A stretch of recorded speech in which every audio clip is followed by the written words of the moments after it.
Bonjour, bienvenue à cette session qu'on baptise Starting Block. Moi, je suis Annie Lichner, je suis journaliste et j'ai fondé un site qui s'appelle My Digital Week. Et je voulais vous dire que je suis ravie de vous voir aussi nombreux à cette conférence parce que, écoutez, l'idée de cette conférence, c'est pas de faire pitcher des startups comme on a l'habitude de voir dans beaucoup d'événements, mais justement de prendre des best practices, de voir un peu leur créativité sur, là, le sujet, c'est comment créer une marque bankable.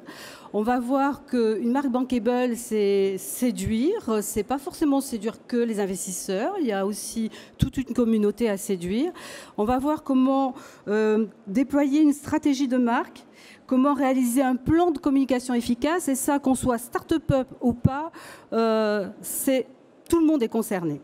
Donc, pour répondre à tout ça, eh bien, écoutez, j'ai invité un joli plateau, vous allez voir, avec, j'appelle Jessica Delpérou, qui est General Manager France de Med.com, Alexandra André, Communication Business chez Serena Capital, Édouard Rudolph, fondateur d'En Voiture Simone, Benjamin Fouquet, cofondateur de Mon Petit Gazon, et enfin, François-Xavier Goudemont, auteur du livre « Comment créer une marque bankable » sur lequel je me suis largement inspirée.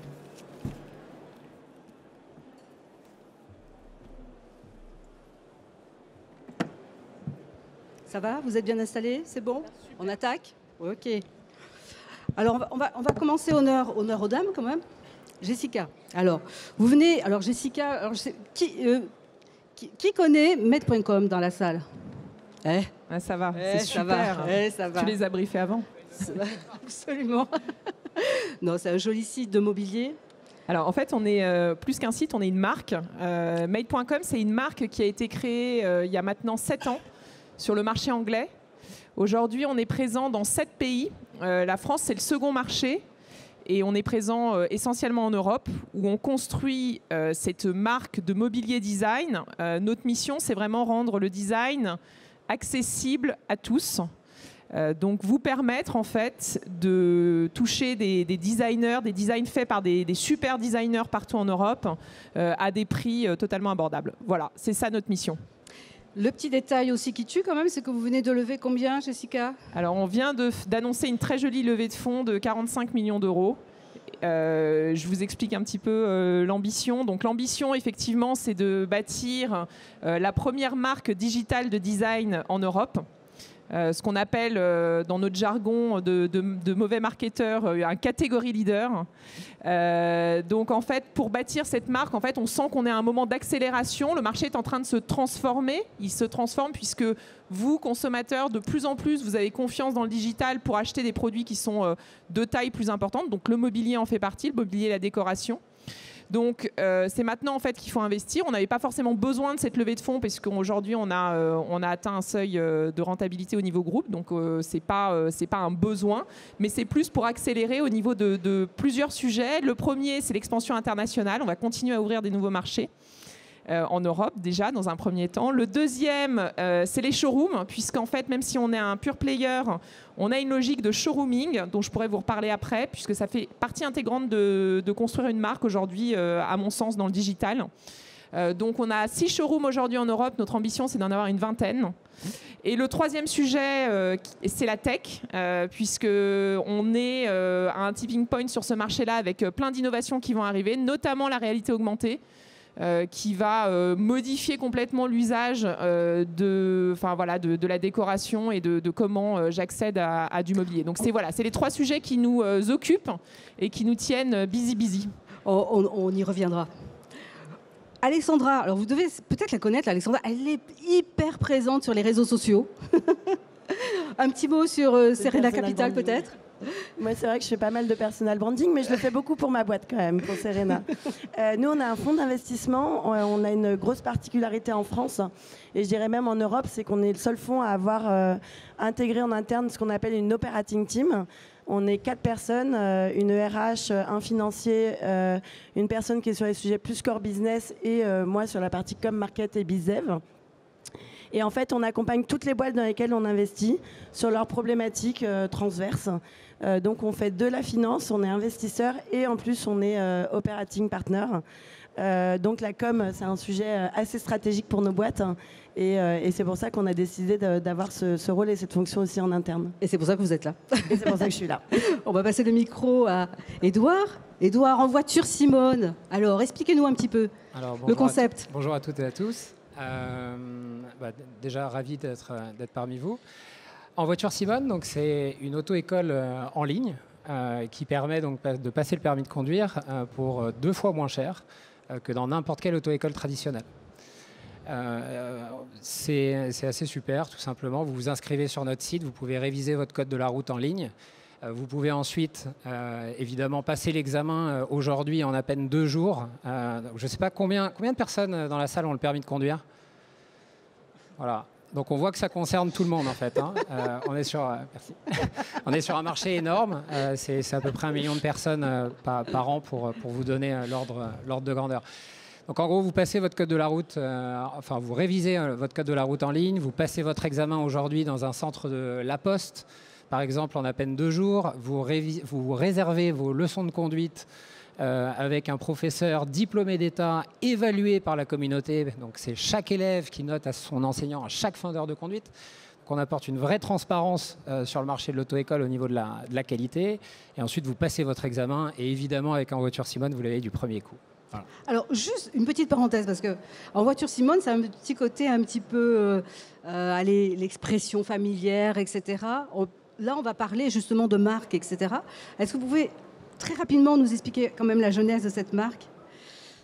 Tout à fait. Donc En voiture Simone, c'est une expression qui est très française, qui en fait vient de Simone Louise Desforêts, qui est une des premières femmes à avoir obtenu le permis de conduire dans les années 20.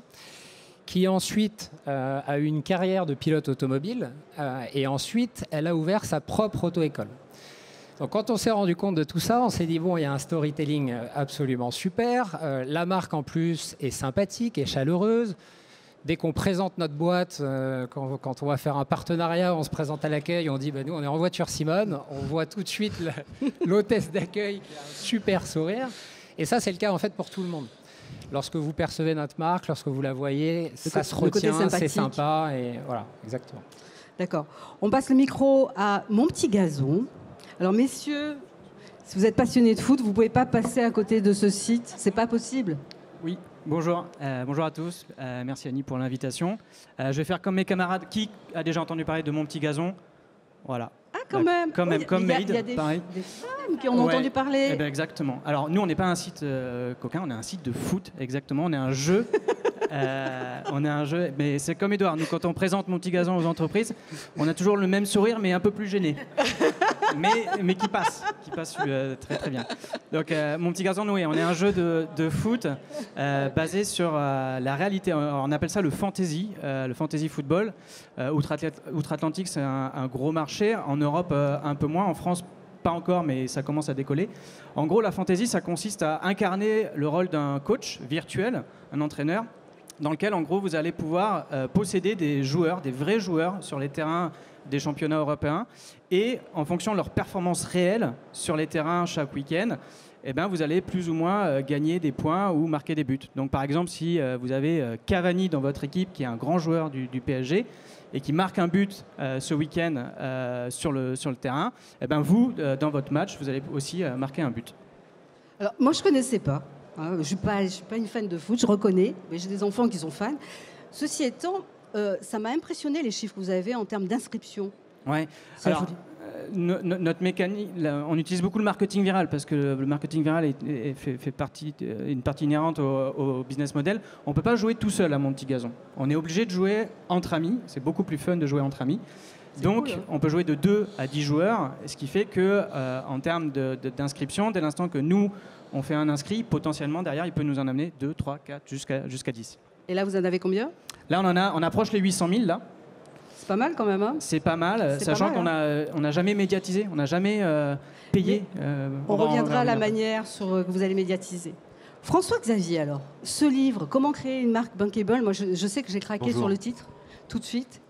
Et Racontez-nous un petit peu, justement, qui est-ce qui a fait que vous êtes venu à écrire cet ouvrage? Alors bonjour à tous. On est sur la logique des doigts levés, donc je vais poser la question, qui n'a pas encore lu le livre Comment créer une Je vous le marque conseille. bankable. Ok, donc il y a du potentiel. Allez-y aux éditions Ellipse, sur Amazon ou sur la Fnac. La genèse, très rapidement. Déjà peut-être... Par rapport à ces trois sociétés, justement. Trois sociétés Profils très différents. Ouais, profils très différents. Il y a des mots-clés qui en ressortent et qui sont très forts, puisqu'on parle d'usage, d'utilité, de communauté aussi. On est très proche de ce qu'on peut appeler finalement cette logique des 4D qui est de plus en plus intégrée à l'intérieur des entreprises. Donc le D de la disruption économique, on est sur le désilotage de la chaîne des valeurs, on est sur la diffusion de la logique aussi de communication interne liée au digital en tant que tel. Donc ça concerne l'ensemble des entreprises en tant que telles. Et puis on est aussi sur une forme de singularité qui est très forte. Que ce soit au travers du nom, au travers du logo, pour l'ensemble de ces sociétés. Et ça, c'est un point très fort de transformation aussi et d'émergence sur un marché. Mais ceci étant, quand on s'était entretenu, François-Xavier m'avait dit être une marque bankable, c'est pas juste un bon logo, un joli nom, etc. On est bien d'accord. On est bien d'accord. On est bien d'accord. Pour répondre à votre question, Annie, sur la jeunesse du bouquin, j'ai été... alors, je suis quelqu'un du monde de l'entreprise au départ, puisque j'ai monté 14 marques en 15 ans. Donc, c'est pas, je ne me suis pas levé un matin en me disant je vais écrire un livre sur les marques. Tout domaine confondu, grande distribution, téléphonie mobile, voilà. Bravo. Et c'est aussi au travers de cette expérience avec des succès et des échecs, je me suis rendu compte qu'il y avait souvent dans la précipitation beaucoup d'improvisation, un manque clair de structuration des idées, de la mise en action aussi, qu'on peut quelquefois ne pas avoir dans les entreprises. Et est arrivée finalement cette proposition aussi d'écrire ce livre dans la collection Kit Pratique. Donc ce Kit Pratique ramène à l'idée aussi de donner des clés, des solutions. Mais ce n'est pas uniquement d'ailleurs un ouvrage académique, puisque c'est 40 interviews, oui. Tout domaine confondu, de la start-up qui vient lever 15 millions d'euros à une entreprise comme St. James qui a 120 ans. Sauf que les convergences sont très très fortes lorsqu'on décrypte l'ensemble des logiques de marque et encore plus les logiques de marque bankable pour l'ensemble. Voilà. Mais de toute façon, on va revenir après sur chaque point, ne vous inquiétez pas. Alors, on va rentrer dans le vif du sujet tout de suite, Jessica. Lors de notre entretien, vous m'avez dit bâtir une marque, c'est le seul moyen d'émerger dans un monde qui est bipolaire. Entre, d'une part, les Amazon, côté américain, Alibaba, côté chinois, et au milieu, comment on se situe? Donc, plus que jamais, créer sa marque, c'est indispensable. C'est même une question de survie. Moi, j'ai une grande conviction sur le sujet, puisque j'ai eu la chance de travailler sur des marques fortes pendant toute ma carrière. Ma conviction, c'est qu'aujourd'hui, pour durer dans le digital, sur du B2C en tout cas, puisque moi, je travaille sur du direct au consommateur, la marque est essentielle. Et on parlait tout à l'heure d'utilité. Donc évidemment, une marque, c'est pas juste un logo et un nom bien trouvé. Il faut avoir une utilité, de plus en plus une utilité qui peut être d'ailleurs sociétale, puisque je pense qu'il y a un retour du sens, etc. Et en fait, en construisant cette marque, c'est à mon sens le meilleur moyen de se positionner par rapport à des acteurs qui vont être des acteurs du type marketplace, donc de distribution. Alors pour ne citer que les gros, on connaît Amazon et Alibaba, et on se pose tous aujourd'hui cette question-là de mais comment je me positionne par rapport à ces acteurs qui sont absolument brillants pour les consommateurs, au final, il faut le reconnaître, mais qui sont aussi omniprésents et qui finalement absorbent pas mal de l'écosystème. Et je pense qu'en fait, il faut en revenir à l'utilité de la marque, à pourquoi est-ce que le consommateur va vous choisir. Et si vous arrivez à construire une marque qu'on peut dire bankable ou en tout cas très très forte, éventuellement, vous pourrez vous poser la question d'être distribué sur ces plateformes-là parce que ça ne sera plus un problème. Parce que vous aurez construit une marque et que cette marque, en fait, ce sera le choix du consommateur. Et construire une marque, François-Xavier, je voudrais rebondir là-dessus, est-ce que c'est une opération de séduction avant tout ? Séduction pour les consommateurs, les clients, séduction pour les investisseurs, séduction... Est-ce qu'on peut... C'est peut-être restrictif?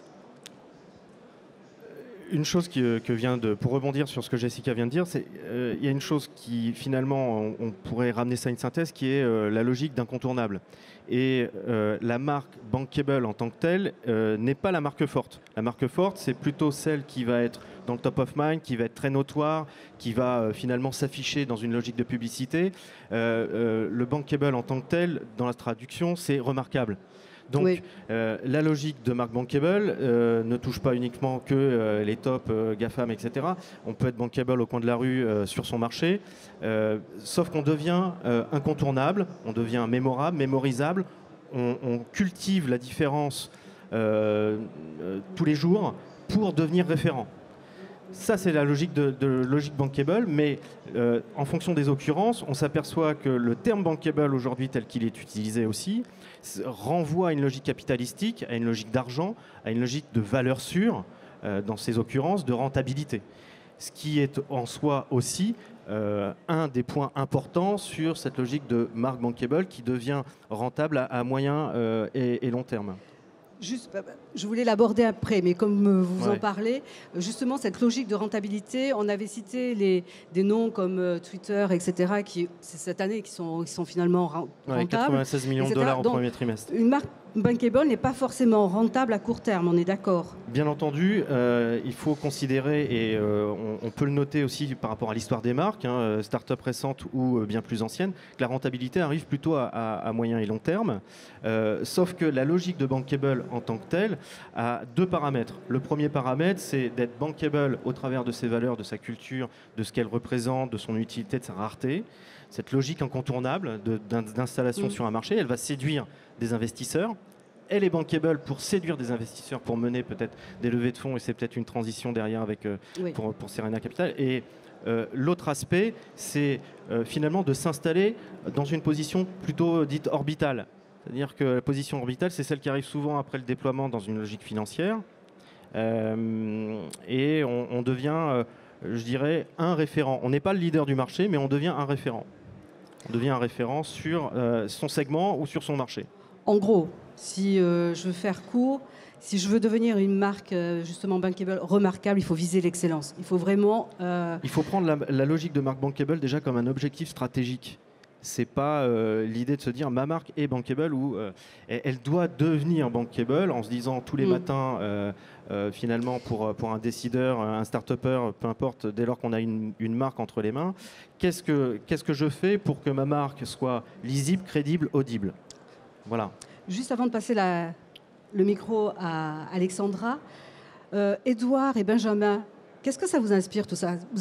Quand vous avez créé votre marque, c'était quelque chose qui était très important? C'était ce qu'il fallait mettre en avant? Vous avez levé quand même, on ne l'a pas dit, 1 million chacun?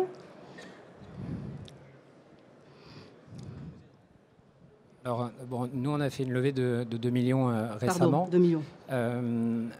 Pour rebondir là-dessus, enfin, je trouve que Jessica a mis les bons mots.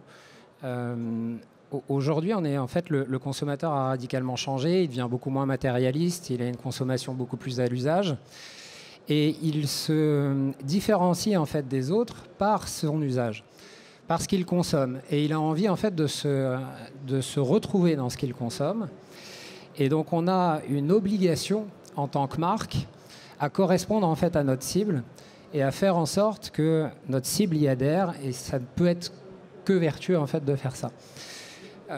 Donc nous, depuis le début, on souhaitait en fait réconcilier les gens avec le permis de conduire, parce que c'est une expérience qui est très mal vécue. Enfin, j'imagine que dans la salle, soit vous l'avez mal vécu, soit vous avez des gens dans votre entourage qui l'ont mal vécu.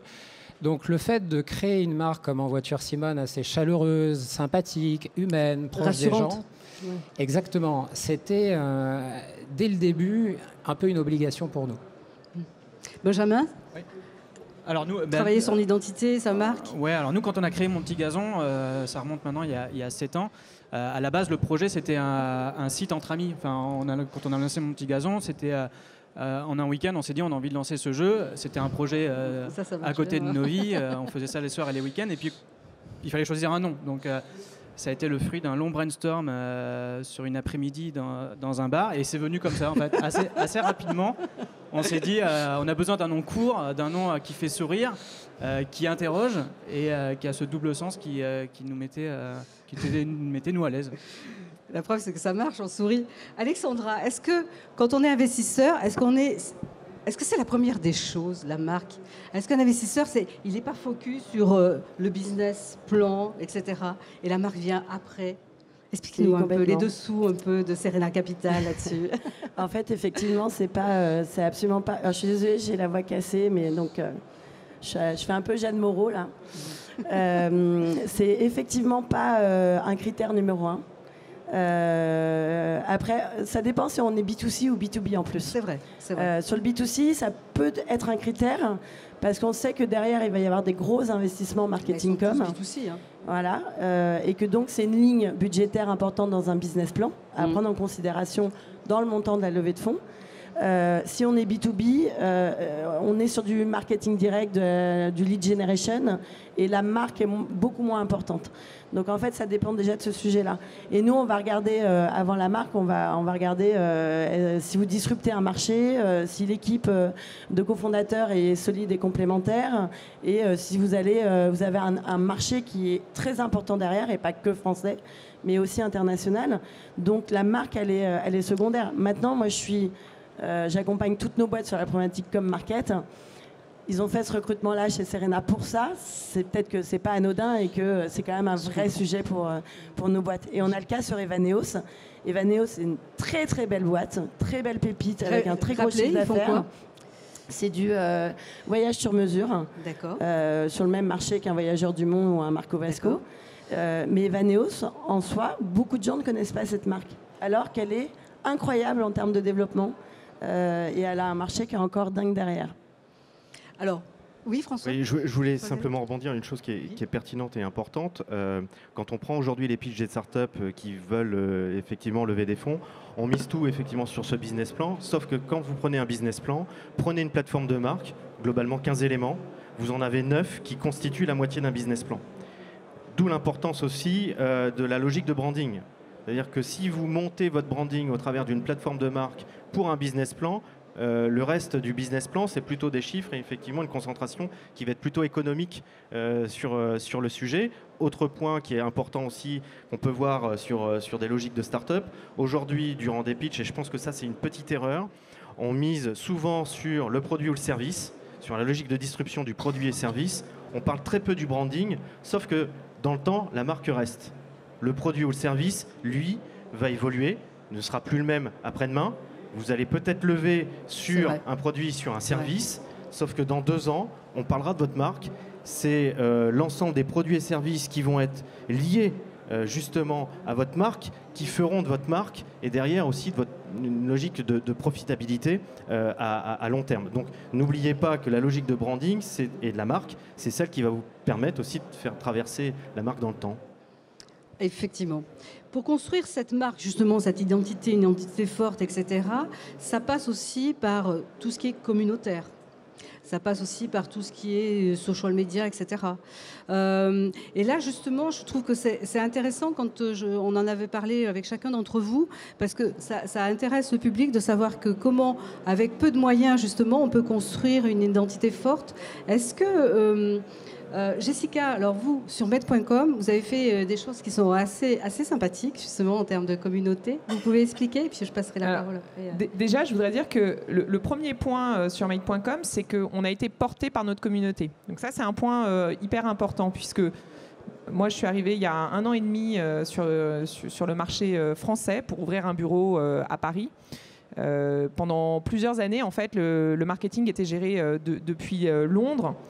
Finalement avec des budgets médias beaucoup moins forts. Et en fait, ce qui nous a porté et ce qui a fait, finalement, vous avez l'impression, pour ceux qui connaissent, que Make.com est là depuis très longtemps, c'est que au-delà de ces budgets marketing, on avait des influenceurs, on avait une communauté forte qu'on a réussi en fait à animer autour de la décoration. Alors, on a la chance en fait dans ce secteur-là d'avoir des influenceurs très forts sur la décoration, puisque généralement les décorateurs d'intérieur ont une communauté, ils sont assez influents. Donc en fait, on s'est appuyé sur ces communautés-là pour déjà bâtir un socle de marque. Ça, c'est un point important. Aujourd'hui, on va plus loin puisqu'en fait, on a toute une partie de contenu sur notre site et du contenu qui est alors généré par rapport que les consommateurs génèrent eux-mêmes, puisque sur nos pages inspiration, vous pouvez poster des produits en fait que vous avez chez vous, des produits made dans votre salon pour pouvoir permettre à d'autres consommateurs qui aimeraient voir le même produit en situation de le consulter, de regarder ce que ça donne dans un intérieur qui n'est pas le sien. Et ça, c'est important puisque aujourd'hui, on est dans une phase de transition. Donc, les consommateurs achètent de plus en plus en ligne. Certains ont encore besoin d'être rassurés. Donc, on a effectivement le showroom d'un côté et cette possibilité d'aller voir en ligne les produits postés par d'autres consommateurs. Voilà, donc ça c'est vraiment assez basique, c'est assez simple à faire en fait, mais ça nous permet de montrer nos produits en situation. Une petite parenthèse, votre showroom, vous dites, ça permet de les rassurer, parce que dans votre showroom, on ne peut pas acheter. Alors nous, 100% de nos achats se font en ligne. On est vraiment pure player à 100%. Mais on a du showrooming. Et en fait, notre showroom, c'est un investissement marketing pour nous, puisque c'est une vitrine de la marque. C'est ce qui, finalement, est l'aspect physique, puisque vous ne verrez pas la marque physiquement, si ce n'est dans notre showroom. Vous pouvez aller voir les produits. Vous avez une très petite chance, finalement, d'aller trouver le produit que vous avez vu sur Internet, puisqu'on n'a que 5 à 10% de nos collections présentes en showroom. Nos nouveautés et nos best-sellers, généralement. Mais effectivement, vous allez pouvoir sentir la qualité du produit, voir que nos produits sont effectivement faits par des designers. Vous allez avoir une sensation de la marque et une expérience de la marque, puisqu'on y amène aussi dans ce showroom beaucoup d'activités, d'animation pour nos clients. On fait des ateliers de do-it-yourself, on fait des ateliers autour de la décoration, on invite nos influenceurs. Enfin voilà, on fait plein de choses. Il s'y passe toutes les semaines quelque chose dans ce showroom. Et donc, c'est vraiment une expérience de marque, avant tout. Benjamin, la communauté, dans mon petit... Je vous réveille, là, Benjamin, il faut me le dire, là. Il faut... Non. Hein Dites-moi, la communauté. Oui, la communauté, elle est importante chez vous. Quand on parle de foot, quand même. Alors nous, notre communauté, elle est assez importante. Elle n'est pas aussi grosse que nos inscrits, mais en tout cas, que ce soit sur Facebook ou Twitter, on a énormément d'interactivité. Donc notre communauté, elle a beaucoup de valeur à nos yeux. Alors, juste, Benjamin, cette communauté, elle est portée par quelqu'un quand même. C'est pas n'importe qui quand même qui a eu un coup de cœur sur votre site. Ah, il n'a même pas encore communiqué dessus, mais effectivement, dans nos power users, dans nos core users, on s'est aperçu, quand on a fait un premier Kiss Kiss Bang Bang avant de faire notre levée, pour justement que notre communauté nous aide à financer notre site et notre application refondue. Et parmi notre population de core users, on s'est aperçu qu'on avait Martin Solveig, qui était un énorme fan de Monty Gazon depuis plusieurs années. Et du coup, on l'a découvert comme ça. Enfin, on était plutôt contents. Mais tout ça pour dire que notre communauté, oui, on y prend soin, on la chouchoute, on répond à chaque message qu'on nous envoie. On les écoute dans le sens où on a créé même des groupes de discussion pour qu'ils puissent nous donner des améliorations du jeu pour pouvoir pas faire notre roadmap, mais en tout cas nous aider dans nos choix. On a créé un lieu de rencontre aussi pour que les gens puissent jouer entre eux si jamais ils n'ont pas d'amis. Donc ça aide et on utilise beaucoup. Et ça veut dire que est-ce que votre communauté, ça vous permet justement d'investir moins peut-être sur de la publicité, des AdWords, etc. et d'avoir justement, est-ce que c'est quelque chose qui est peut-être plus important, qui vous ramène peut-être plus d'engagement? Oui, alors, on est d'accord. On s'en sert. Alors, l'activation de la communauté en elle-même, on s'en sert plus en fidélisation qu'en acquisition. Néanmoins, comme j'ai dit tout à l'heure, on a aussi des groupes dans lesquels les gens peuvent trouver des amis pour pouvoir jouer. Donc, forcément, oui, ça aide en acquisition. Mais on s'en sert plus comme canal de com et comme feed. D'accord. Edouard, la communauté à Voiture Simone, qu'est-ce qui se passe? Est-ce qu'on communique derrière? Est-ce qu'il y a des groupes de discussion derrière dans Voiture Simone? J'ai loupé mon permis, je râle, je sais pas, enfin bref. Comment ça se passe? Il ne le rate pas chez nous. Non, c'est magique. À ce stade, non. Par contre, ça fait partie des évolutions futures. Il faut comprendre que dans notre modèle, en fait, il y a un renouvellement en fait, chaque année. Donc on ne peut pas bénéficier malheureusement comme Monty Gazon de cet effet viral. Oui. Mais, c'est plus compliqué pour vous là. Mais justement, ça nous pousse à être malin. Parce qu'on n'est pas que dans du one-shot non plus. Oui. Parce que généralement, la personne a entre 18 et 25 ans, est dans une classe avec une vingtaine de personnes, ou à l'université, ou au lycée, etc. Donc, il y a quand même un bouche à oreille qui est très très fort. Donc nous, on essaye en fait de capitaliser là-dessus, pour qu'il y ait du parrainage en fait assez fort, que le mot passe. Donc évidemment, on rencontre énormément en fait nos clients. Ça, c'est très important, toujours être à l'écoute. Et évidemment, avoir... Vous les rencontrez physiquement ? On les rencontre physiquement, on les fait venir en fait dans nos bureaux, à la fois élèves et enseignants, parce qu'on est une plateforme. Donc on met en relation les candidats aussi avec des enseignants. Donc on fait très attention aux deux. Et donc ça nous permet en fait d'avoir énormément de feedback et d'améliorer en fait la relation ainsi que le produit. D'accord. Voilà. François-Xavier, les communautés, qu'est-ce que ça représente pour une marque bankable ? C'est un levier qui est hyper important. C'est un levier important à partir du moment où la marque décide d'avoir une réciprocité avec ses publics. Et là, on parlera pas. Je ne vais pas parler de cible. Surtout dans une logique où aujourd'hui les marques en plus sont digitalisées, donc on s'adresse à tout le monde avant même de désigner un cœur de cible. Donc derrière, oui, les communautés, j'en parle dans l'ouvrage, notamment sur la partie certes influence, mais aussi sur la captation de leads, parce qu'aujourd'hui c'est un des moteurs aussi de cette captation, ce qu'on appelle cette résonance. Pour capter des nouveaux leads, fédérer aussi. Pour rebondir sur ce que disait tout à l'heure Jessica aussi, le bénéfice de la marque, notamment sur le travail des communautés, c'est apporter en permanence ce bénéfice fonctionnel qu'on met en avant dans la publicité, mais qu'on va mettre aussi en avant dans un dialogue à minima sur les réseaux sociaux, sur un bénéfice fonctionnel et puis surtout sur un bénéfice sociétal, parce que ce qui va être important aujourd'hui et ce qui va être bien perçu, bien vécu pour emmener des communautés et faire en sorte que la marque soit justement incontournable, remarquable, etc., c'est son bénéfice sociétal. Vous avez dit incontournable, remarquable, moi j'ajouterais influente. Influente, bien entendu. Influente, mais l'influence est finalement découle de la référence. C'est-à-dire qu'à partir du moment où vous devenez aussi référente, vous êtes un tant soit peu influente, ne serait-ce que certes par une notoriété, mais surtout par une image de marque qui est une grande différence. Je pense que l'influence profonde d'une marque qui devient bankable ou qui est bankable, c'est celle qui va justement avoir cette image de marque très forte, parce que vous pouvez avoir de la notoriété, acheter pour plusieurs millions d'euros de la publicité va faire de vous une marque notoire. C'est pas pour cela que votre image de marque sera la bonne. C'est important.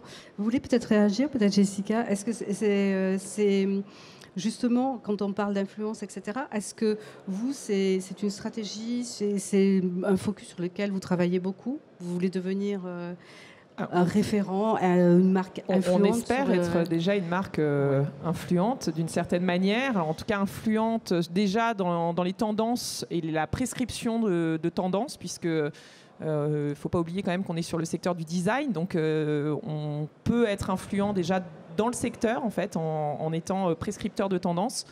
Et moi, je le vois en regardant un petit peu ce qui se fait autour, parce que évidemment, on regarde beaucoup les concurrents et c'est bien normal. Donc, on voit des tendances qu'on pourrait lancer et qui se retrouvent parfois ailleurs. Donc ça, c'est une première zone d'influence, mais j'allais dire, c'est pas forcément la plus importante. Ce qui est important, c'est effectivement de pouvoir, donc l'influence dans les réseaux sociaux, etc., c'est important, mais on parlait de sociétal, et je pense qu'à partir du moment où on devient une marque référente et influente, on peut se permettre de porter vraiment des points de vue, enfin d'apporter des points de vue. Et ça, c'est ce qu'on essaye de faire. Et alors, je vais prendre par exemple l'exemple de l'auto-école. Je trouve que voilà, un point de vue, c'est on n'est pas forcé d'avoir un mauvais moment quand on passe son permis de conduire. Ça, c'est pour autant, c'est quelque chose que tout le monde pense, que ça va être painful, horrible. C'est vrai qu'en termes d'expérience, et voilà. Et ça, c'est une évident. manière en fait d'influencer effectivement la société et voilà, l'opinion publique quelque part. Juste une petite parenthèse, vous pouvez envoyer vos questions, on me les envoie sur la tablette. Et donc j'avais une autre question pour vous, où on me dit comment devient-on bankable à l'étranger? Quelles sont les clés de la stratégie de Med.com pour son déploiement à l'international? Alors, devenir bankable à l'international, c'est pas simple, puisque si c'était simple, en fait, on aurait plein de champions européens partout, et on espère qu'on en aura plein, et je suis sûre que tu penses un peu la même chose. Donc, c'est pas simple, et je pense que c'est une fine balance entre des choses qu'on doit développer de manière commune dans l'ensemble des pays. Et effectivement, par exemple, avoir une plateforme de marque commune, c'est quelque chose d'important. Avoir un ADN de marque commun entre les pays, c'est quelque chose d'essentiel. Puis, cette fine balance, elle passe aussi par l'acceptation que, notamment en Europe, où c'est un marché compliqué, c'est un marché avec des petits marchés aussi, où il faut s'adapter, être capable ensuite d'être agile en local. Donc nous, en fait, on a une organisation qui est une organisation européenne centrale basée à Londres, sur un certain nombre de sujets. Puis, on a des bureaux locaux. Donc, moi, je représente, par exemple, aujourd'hui le marché français. Et un de mes rôles, c'est aussi d'adapter, en fait, ce modèle au marché français. Donc, vraiment, c'est une balance qu'il faut remettre en question en permanence, parce que si on réinvente la roue dans chacun des pays, c'est l'enfer en termes de business model, de coûts, voilà. Mais il faut trouver cette juste balance. Alors, j'ai juste une question pour vous encore, c'est est-ce que vous ne craignez pas qu'en mettant en place un showroom tel que vous l'avez fait, le fait de créer de la frustration pour les consommateurs qui ne peuvent pas acheter ? Ah, qui ne peuvent pas acheter en showroom ? Oui. Alors, en fait, là aussi, ça dépend comment on prend le point. C'est-à-dire que si on change le paradigme et que je vous dis... demain, peut-être que vous irez dans notre showroom et peut-être que vous pourrez commander dans le showroom, pas repartir avec le produit, mais qui a envie de repartir avec son canapé. En revanche, vous pouvez être livré peut-être très rapidement derrière chez vous. Et certains consommateurs trouveraient que c'est en fait assez génial comme expérience. Donc voilà, si on change un peu la manière de voir les choses, on peut réinventer un peu le retail. Je pense qu'il y a beaucoup de questions qui se posent aujourd'hui dans le retail. C'est un autre sujet qui n'est pas le sujet de notre table ronde, mais voilà, ça peut faire partie des sujets de réflexion. Juste une petite. Alexandra ? Je veux juste rebondir là-dessus aussi. Ce qui va faire aussi la différence, et il y a 467 marques dans le livre, et donc il y a des dénominateurs communs, c'est l'expérience positive. C'est-à-dire qu'au bout d'un moment, vous n'êtes pas forcément, on revient toujours à ça, vous n'êtes pas forcément le leader, sauf que votre consommateur va lui juger la marque en tant que telle, suite à son expérience positive. Et c'est comme ça aussi que vous gravissez les échelons au fur et à mesure. C'est clair. En fait, moi, je vais rebondir là-dessus. Je pense qu'en fait, comment créer une marque bankable, il faut prendre en considération toutes les personnes qui peuvent parler de votre marque. Ça va de l'interne, vos salariés. Il faut les emmener avec vous. On est plus dans l'advocacy là, et dans mais c'est eux qui parlent de vous à l'extérieur. Donc ils ont un poids et un impact hyper important.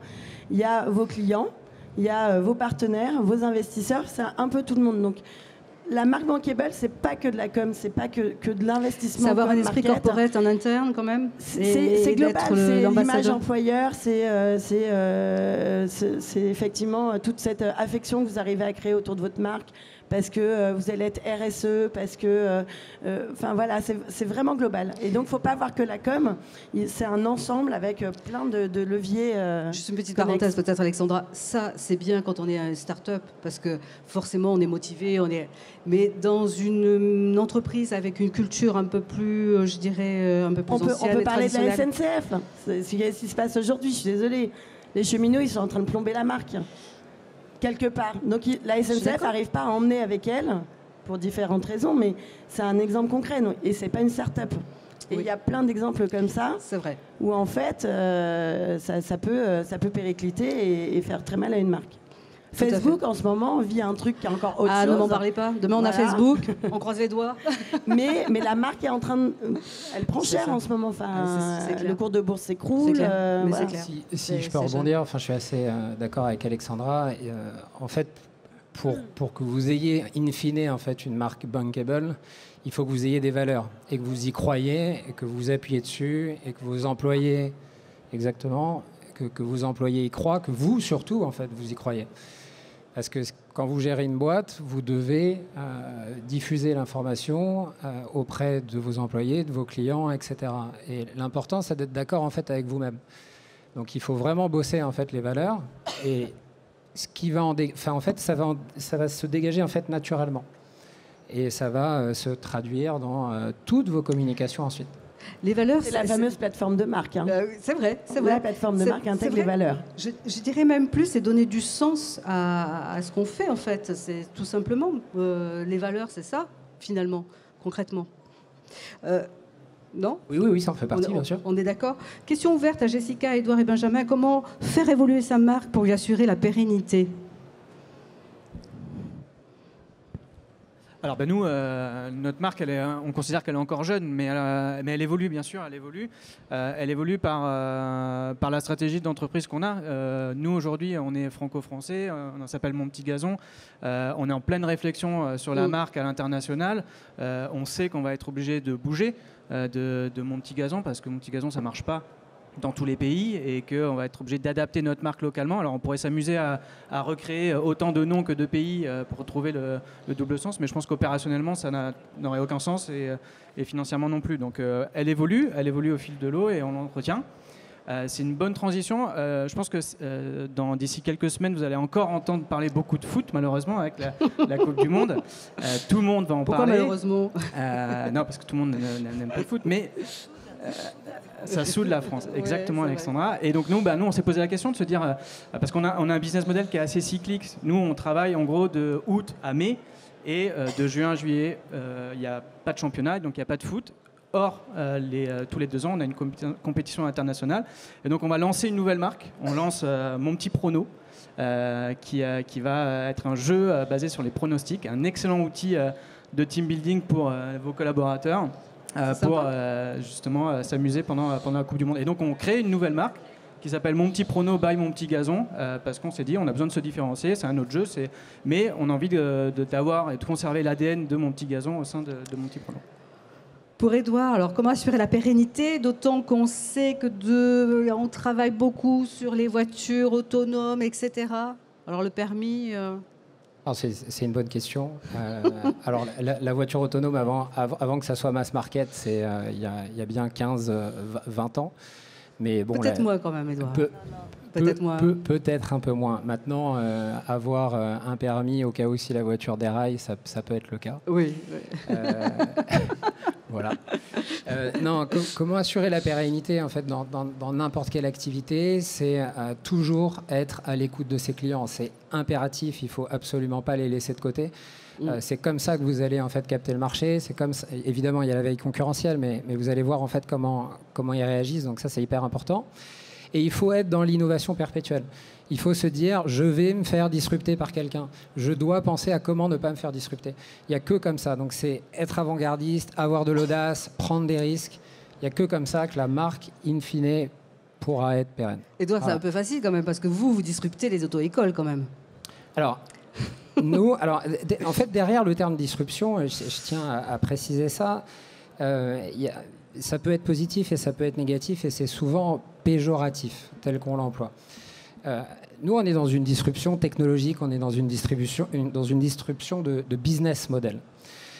Maintenant, on est dans de l'innovation responsable. Qu'est-ce que c'est ? C'est permettre à un jeune... Le permis de conduire, c'est 80% ont entre 18 et 25 ans. Donc c'est permettre à un jeune de le passer facilement. Ça correspond à ses attentes. Aujourd'hui, il est sur un téléphone portable, il est hyper mobile. Donc c'est vraiment correspondre à ses attentes. Niveau enseignant, pareil. L'enseignant aujourd'hui, on lui apporte de la flexibilité, on lui permet d'être beaucoup mieux rémunéré. On n'est pas dans une paupérisation. Vous avez tous à l'esprit, j'imagine, le secteur des VTC, où on a vu finalement plein de nouveaux chauffeurs de taxi après une semaine de formation, après 3 semaines de formation pour être VTC, rentrer sur ce marché-là. Nous, ce n'est pas le cas. On vient auprès des enseignants leur apporter une meilleure solution. Ils sont rémunérés 40% de plus. Donc, c'est radicalement différent. Et on se considère, parce qu'il y a des gens qui veulent avoir du physique, être près de chez eux, avec l'enseignant qu'ils connaissent, qui a été recommandé par la sœur ou par le frère ou le voisin, on est une alternative. Ça fait 40 ans que vous passez dans des auto-écoles tout à fait traditionnelles et qu'il n'y avait aucune autre offre. Et surtout que le digital n'était pas rentré dans ce secteur. Donc, on est juste... On s'adapte en fait tout simplement à l'utilisateur, à l'élève, et à l'enseignant. Donc je suis désolée, j'avais fait un raccourci un peu rapide sur la disruption. Non, mais je tiens à préciser parce que c'est important. Vous avez raison. Jessica, la pérennité. La pérennité. Alors nous, on est à un moment de notre vie où, en fait, on gère une croissance très très forte. Et en fait, je voudrais juste revenir sur ce point-là. C'est finalement notre pérennité, elle passe par plusieurs choses. Elle passe par le fait qu'on a un modèle.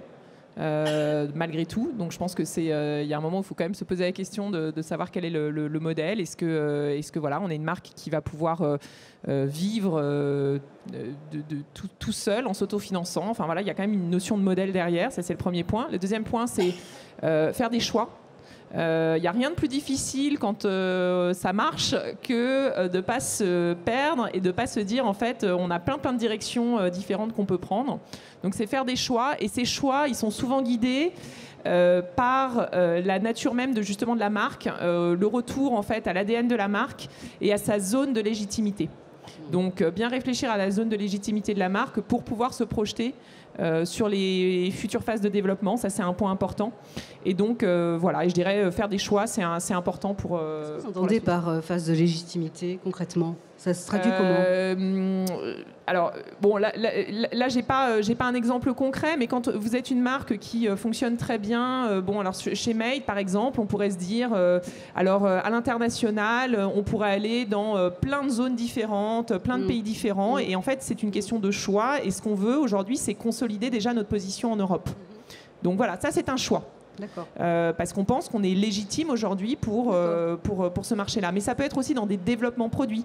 Est-ce que notre marque aujourd'hui est légitime pour faire des cuisines intégrées ? Je ne suis pas sûre qu'on en soit là. Voilà. Bon, ça peut être plein de choix différents, mais on est confrontés, nous, tous les jours à ces choix-là. Et pour arriver à les faire, en fait, on regarde systématiquement où est notre marque, qui est notre marque, et quelle est la plateforme de marque dont on a parlé depuis tout à l'heure. Et c'est ça qui nous permet de nous projeter. Légitimité, pérennité, François-Xavier, tu veux rebondir ? Oui, je veux rebondir en ce sens et revenir sur une précédente question qui était justement la légitimité, où aujourd'hui l'observation des marques dites bankable, et ça se retranscrit très clairement au sein même des classements Interbrand, Brand Finance, etc., c'est qu'on mêle aujourd'hui, et ça a un impact direct sur la pérennité des entreprises, l'ensemble des éléments financiers, marge opérationnelle, captation de nouvelles parts de marché, chiffre d'affaires, donc des éléments économiques, purement économiques, avec les éléments de notoriété et d'image de marque.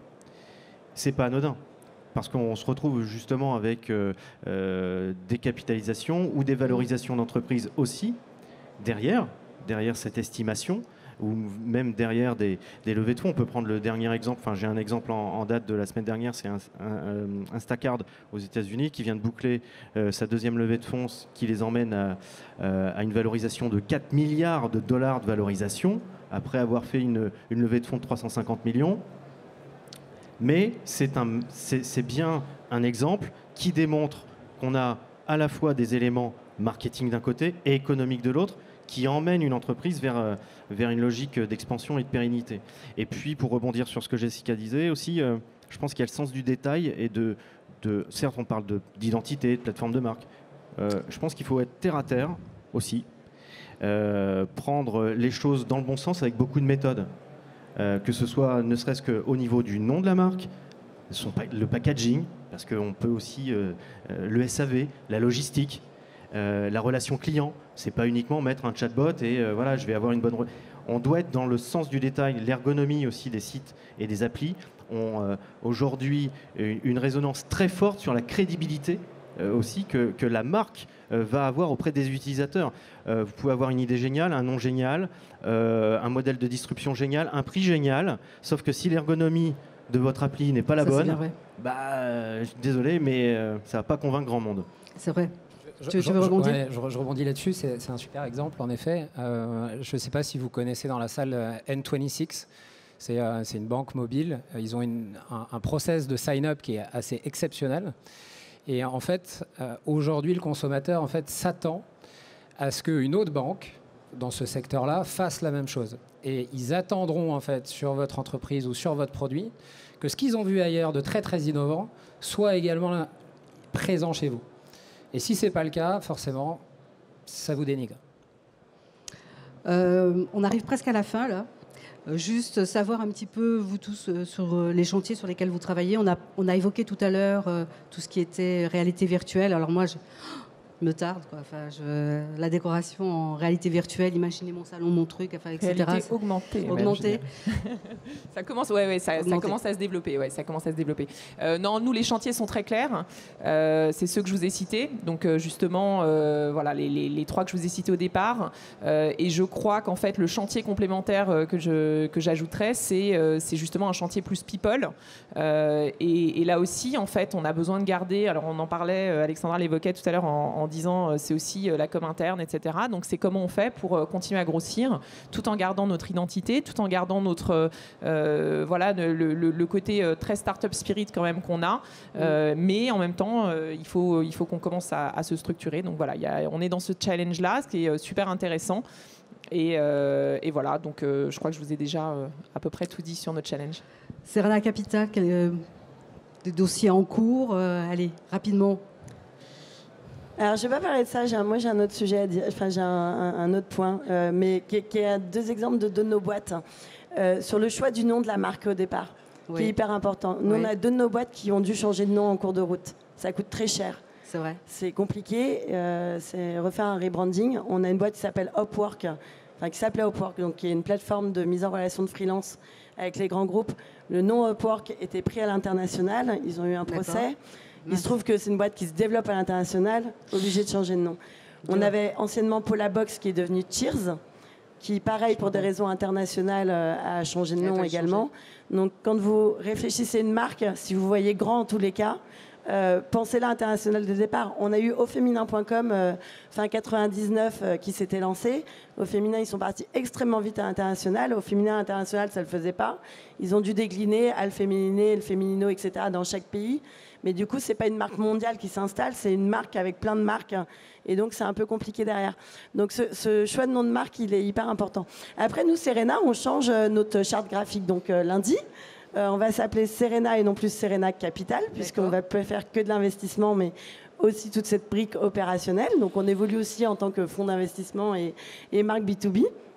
Et voilà, et après les chantiers, je sais pas, on a tellement de belles pépites et on a tellement des entrepreneurs merveilleux en France que c'est du pur bonheur au quotidien en fait. On le voit.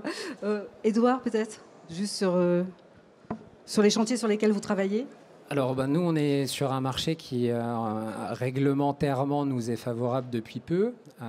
Donc on a vraiment une autoroute en fait devant nous, sans faire de mauvais jeu de mots. En gros, on a un infime pourcentage du marché aujourd'hui. Le marché, il est énorme. On a tout à construire. On a une super équipe qui est débordante d'énergie. On est une quinzaine de personnes. On prévoit d'embaucher. On prévoit surtout de délivrer une expérience absolument géniale pour nos élèves comme pour nos enseignants. Se concentrer et faire bien les choses déjà sur le marché français avant d'envisager certainement un changement de nom sur les autres pays européens. Voilà. Et justement, alors, les questions affluent. Pour vous, Édouard, on me demande, et la concurrence, comment rivaliser avec Ornicar sur un assez petit marché et qui va aller en déclinant? Alors oui, non, c'est pas un petit marché. Le marché du permis de conduire, c'est à peu près 1,5 milliard d'euros. Ornicar est en effet un de nos concurrents, mais il y en a d'autres. Donc sur un marché qui est très important, en fait, il y a de la place pour tout le monde. Donc ensuite, comment rivaliser avec ses concurrents? Déjà, il y en aura toujours, sinon c'est pas très sain de ne pas avoir de concurrents, mais comment éventuellement gagner? C'est évidemment apporter la meilleure expérience possible. On en a parlé, la meilleure UX, la meilleure satisfaction client, être le plus proche d'eux. C'est vrai. L'innovation. Exactement, et innover, avoir un petit coup d'avance. Ok, on passe la parole à Benjamin. Benjamin, alors.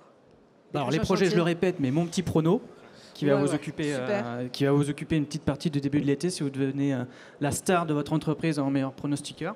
Donc ça, c'est un gros chantier pour nous parce que ça peut générer beaucoup de volume. Il y a l'amélioration du produit sans cesse. On est très focus produit pour améliorer l'expérience, comme disait Edouard, comme pour améliorer l'usage de la plateforme. Et puis l'international, je l'ai dit tout à l'heure, mais le développement, nous, à l'international, c'est un vrai sujet pour savoir dans quelle mesure notre modèle est réplicable dans d'autres pays. Il y a beaucoup de pays qui aiment le foot, mais stratégiquement, on ne peut pas taper sur 25 pays, donc il faut être focus. Alors, vous suscitez beaucoup de questions, Benjamin. On me demande, mais pourquoi ils ne sont pas sur d'autres sports aussi ? Eh ben, parce qu'on n'est pas beaucoup. Non, mais, le basket, alors on me dit le basket, le rugby, bien sûr, pourquoi ils font pas la même chose ? C'est aussi une stratégie, c'est les choix verticaux, horizontaux. Bien sûr, on peut aller sur tous les sports co qui demandent de l'intérêt. Nous, on se focus foot pour l'instant parce que ça génère beaucoup plus de volume. On peut faire rugby. Toutes les semaines, on nous demande faites le rugby, faites le vélo, faites le basket, faites le tennis, faites le golf. Ouais, donc on essaie, mais on essaie juste de prioriser en fonction des potentiels. Et on se dit que déjà bien faire un sport, c'est bien. Après, se diversifier, c'est... François-Xavier, j'ai une question. On me demande, est-ce le plan stratégique qui nourrit la plateforme de marque ou l'inverse ? Et par quelle réflexion il faut-il commencer ? C'est une très bonne question. J'aime pas quand on me dit ça. Non, c'est une très bonne question parce que j'ai une réponse, bien entendu. La logique veut qu'aujourd'hui, on a deux axes qui se présentent face à une marque. Soit vous avez une marque qui guide la stratégie, ou c'est la stratégie qui va guider la marque. Ça paraît relativement simple à comprendre, à savoir que vous pouvez, dès lors que vous reprenez notamment une marque, avoir finalement une histoire, un patrimoine qui va quand même être assez prégnant. Donc cette stratégie, finalement, c'est plutôt la marque et le nom de marque et tout ce qui l'englobe qui va devoir s'adapter à elle. Alors que lorsque vous êtes plutôt dans une construction, et pas uniquement d'ailleurs autour de la construction de la plateforme de marque, c'est plutôt justement cette marque qui va guider cette stratégie et ce qu'elle représente. Et c'est aussi une manière, derrière, par rapport à cette question-là, de bien observer aussi ce qui se passe sur l'ensemble des marchés, sur ces leviers stratégiques, c'est-à-dire qu'il faut aussi se nourrir d'autres marchés pour que la marque, elle, puisse exister avec justement une stratégie efficace, tout simplement. Alors, il y a une autre question pour vous. On me demande quelles sont les premières étapes dans la communication pour se mettre sur le chemin d'une marque bankable. La communication doit forcément déjà apparaître à partir du moment où l'identité est déterminée aussi. C'est-à-dire que certaines marques brûlent l'étape de l'identité, d'avoir travaillé ses valeurs, son idéologie, sa culture. C'est personnel. Exactement. Oui. Exactement. Et se lancent en se disant, voilà, j'ai peu de moyens, donc en plus je vais aller uniquement sur les réseaux sociaux, ça va bien se passer, etc. Je vais être visible. Bon, ok. Donc ça, c'est déjà peut-être le conseil à donner, c'est en tous les cas partir sur vraiment des logiques de construction d'une identité très très forte et de visibilité avant même de communiquer.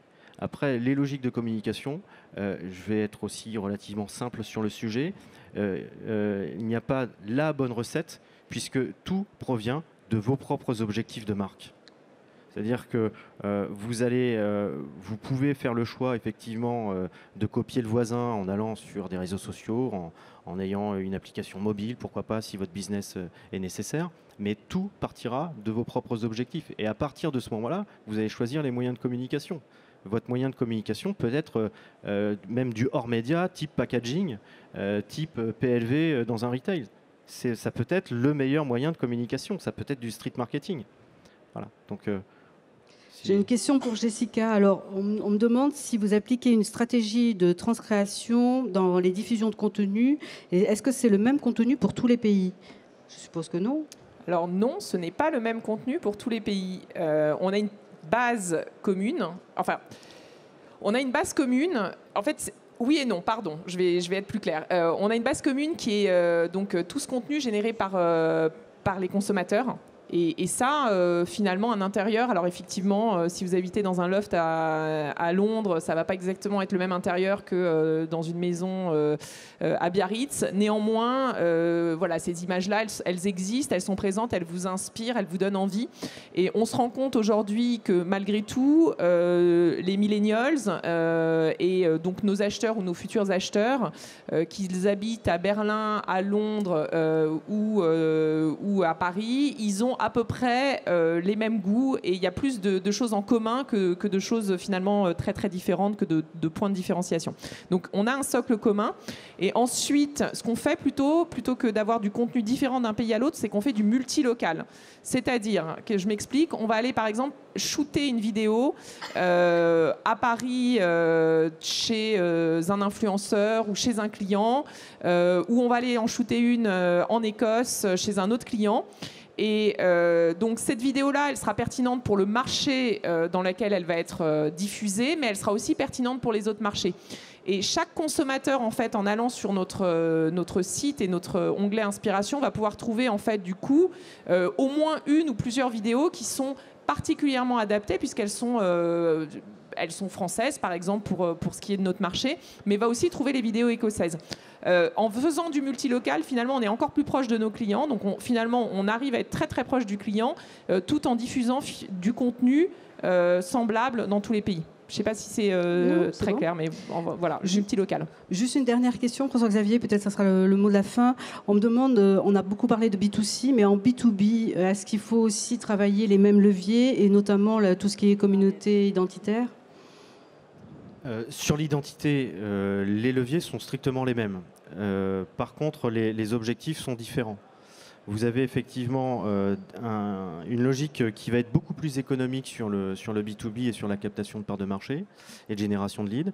On situera plutôt la marque sur sa légitimité sur son marché en B2B.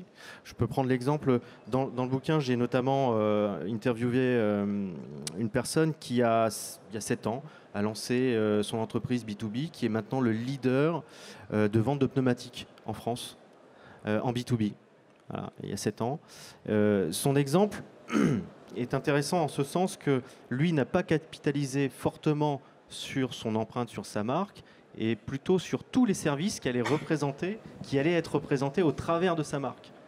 C'est-à-dire que Wiz Group en tant que tel, c'est une marque, c'est sympa, voilà. Sauf que les services proposés et l'adaptation des services proposés au sein de ses clients, auprès de ses clients, qui sont que des grands constructeurs automobiles aujourd'hui. Il est par exemple plateforme de marque B2B pour Renault-Nissan au niveau européen maintenant. Sont sur la logique d'ergonomie, de service, d'extranet personnalisé. Voilà. On est donc les leviers, l'identité, oui, pour répondre. Derrière, le travail de la communication ne sera pas la même, parce que les objectifs ne sont pas les mêmes. On revient toujours à ça. C'est clair. En fait, moi, je dirais que le B2B, c'est du marketing et c'est pas de la com, les leviers. On est vraiment pas sur les mêmes leviers d'acquisition. C'est des leviers qu'on peut plus adapter plus rapidement, en plus qu'on peut couper très rapidement. C'est plus du direct, c'est moins du massif comme on peut le faire avec la pub. C'est vraiment des leviers, des canaux complètement différents. Mais c'est marketing et moins com, moi je trouve. C'est exactement ça. Juste, donc si je veux résumer, une marque bankable, c'est... J'ai juste un dernier point, Annie, pour rebondir aussi. La logique des contenus. Très important, on parle aujourd'hui de brand content, de personnification au lieu de personnalisation avec l'intégration de la data qui vient derrière, etc. C'est une des grandes tendances et c'est aussi un générateur puissant pour que la marque devienne bankable. Je voulais juste rajouter ce point. Ouais, je valide le contenu. Hein. Vraiment. Absolument. Je pense que c'est la base de tout. Je ne vais pas vous dire ça en tant que journaliste. Absolument. Donc une marque bankable, si on résume, c'est une marque qui est influente, une marque qui vise l'excellence, une marque qui sait générer une communauté. D'autres choses, avec des valeurs. Audit crédible, lisible. Crédible, absolument. Et surtout qui va compter aux yeux des publics. qui va compter aux yeux des publics. C'est surtout ça. C'est-à-dire qu'on ne sera pas uniquement dans la notoriété. Vous comptez dans l'usage, dans la logique aussi de transformation. On revient à ce qu'on disait en introduction sur la transformation, sur l'utilité, sur la rareté, transformation des usages auprès des consommateurs, des distributeurs, des fournisseurs, voilà, auprès de tout le monde. Ok. En tout cas, merci infiniment, mesdames. Merci, messieurs. Merci à vous tous d'être venus aussi nombreux. Et puis, écoutez, à très vite. Mario ?